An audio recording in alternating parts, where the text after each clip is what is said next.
Hi, in this video today I'm going to show you how you can change the look of your mouse pointer on Windows 11. Maybe you're finding this too hard to see because it's too small, or if it's on a white background it might not stand out enough.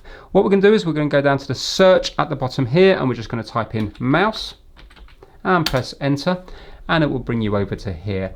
If you go to pointers, then underneath scheme, at the moment it's on Windows default. If we were to click on the check down box here, and if we go to Windows inverted extra large, not only will it make it a lot bigger, it will invert the colors depending on the background, so it makes it a lot easier to see. So I'm going to click on that and then I'm going to go to apply, then press OK, and now look, can you see we have a white arrow on a black background, but then when we go into something else, can you see now on a white background we got a black arrow, and when we click on other colors it will change the color off the mouse pointer depending on what you're on, so you should always hopefully be able to see it.